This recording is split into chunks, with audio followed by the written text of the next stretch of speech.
Hello les licornes apaisées, j'ai trop faim! Aujourd'hui, j'avais envie de vous parler de la faim.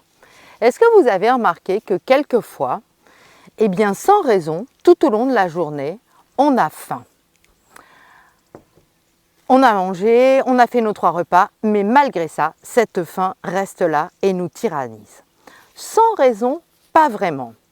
Parce que souvent, on a faim parce qu'on est en colère, parce qu'on est stressé, parce qu'on a peur, parce qu'on est contrarié. Et alors, cette faim se fait sentir. Oh, je sens que les filles, vous allez tout me perturber. Et aujourd'hui, j'avais envie de vous donner quelques petits conseils magiques pour contrôler cette faim qui n'a pas lieu d'être. Vous êtes prêtes? Bonjour, vous êtes avec Marjorie et vous êtes sur ma chaîne YouTube. J'accompagne les femmes à se libérer des souffrances de la colère et à créer leur vie extraordinaire et apaisée de leurs rêves. Retrouvez-moi chaque semaine pour une nouvelle vidéo. Alors effectivement, quand la faim se fait sentir tout le temps, on va grignoter et les kilos vont s'accumuler et après, on culpabilise. Donc la première chose sur laquelle il faut veiller, c'est votre sommeil. Pourquoi? Parce que le sommeil est régulé par le dosha kapha et c'est aussi le dosha qui régule la faim et la sensation de satiété. Donc un bon sommeil va permettre d'avoir un esprit calme et va permettre de nourrir ce dosha et de diminuer cette sensation de faim. Ne dit-on pas qui dort dîne? Et puis, vous avez déjà remarqué que quand vous êtes vraiment fatigué, là, votre corps vous réclame de l'énergie et la faim se fait sentir. N'avez-vous pas remarqué que quand vous n'arrivez pas à dormir la nuit, c'est là que l'envie de grignoter se réveille. Pourquoi? Parce que la nuit, on est dans la zone de pitta qui est le dosha qui réveille la faim. Sauf que quand on va manger la nuit, donc quand on va grignoter et qu'on va satisfaire aux besoins du dosha pitta, l'intestin, il n'est pas du tout prêt à entraîner son processus de digestion. Et donc les graisses vont s'accumuler, les sucres vont s'accumuler et là, gare à la balance. Donc la première chose à faire, c'est d'écouter votre corps et d'éviter de vous coucher trop tard. Et si vous vous réveillez la nuit, remplacez le grignotage par une méditation, par une musique douce et apaisante, par une activité quelconque au lieu de tourner dans votre lit, mais ne cédez pas à l'appel du frigo. Le deuxième secret, c'est de manger quand on a vraiment faim. Et en général, on a vraiment faim 2 fois par jour. Selon l'Ayurveda, on doit manger uniquement quand la véritable faim se fait sentir. Et pas la faim psychologique, celle qui est réveillée par nos frustrations, nos colères, nos contrariétés. Dans ce cas-là, le plus simple, c'est d'aller courir, d'aller marcher, de faire une activité qui va vous distraire.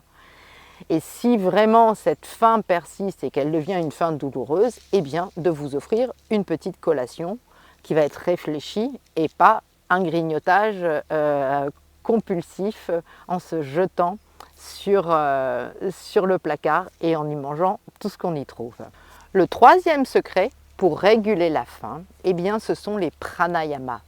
Ces fameux exercices respiratoires qui aident à augmenter le prana et à apaiser l'esprit tout en déployant les alvéoles pulmonaires. Quand on est en colère, quand on est contrarié, il y a pas mal de pranayamas qui sont utiles.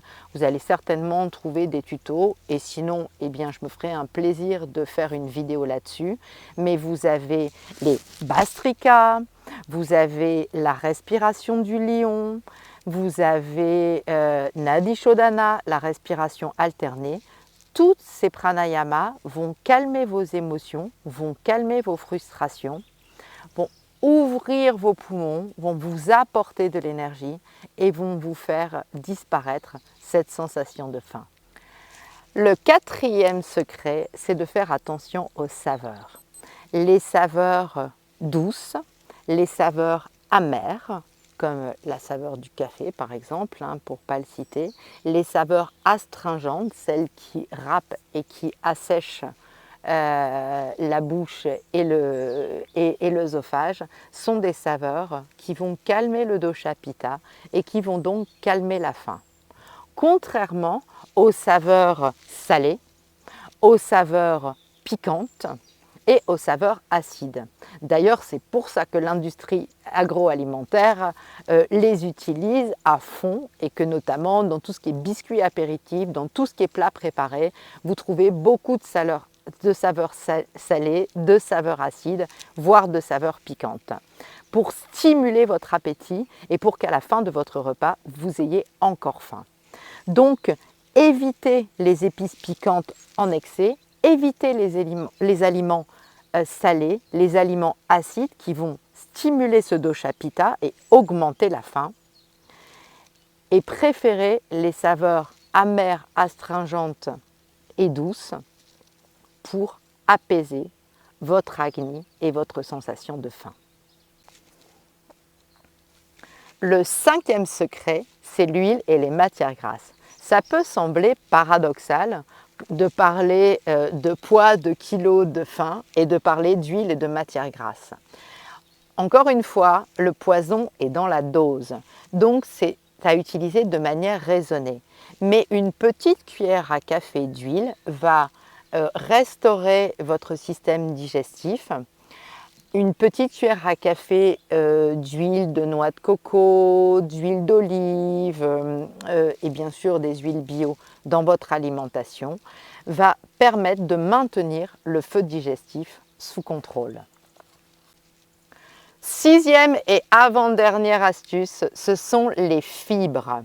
Les fibres, elles vont gonfler au contact des sucs digestifs et elles vont demander beaucoup de temps pour être digérées.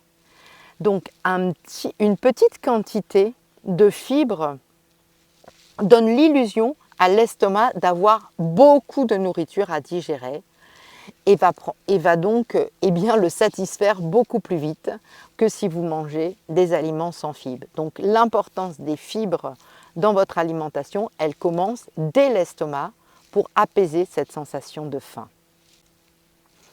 Et enfin, le dernier secret, c'est de chercher la cause sous-jacente.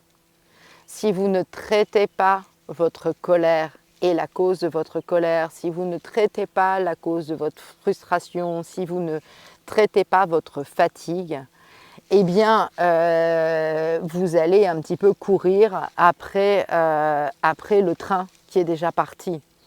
Quelquefois aussi, on a des pathologies comme un diabète déséquilibré, comme une hyperthyroïdie, qui peuvent entraîner cette sensation de faim et donc faire un bilan auprès de votre médecin peut être utile.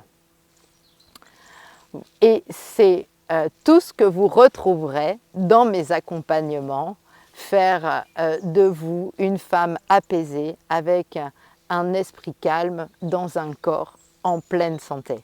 Voilà, j'espère que cette vidéo du jour vous a plu. N'hésitez pas à la liker, à la conseiller à un ami à qui elle pourrait être utile. N'hésitez pas à me mettre un petit commentaire. Quel est le petit conseil qui a le plus résonné pour vous?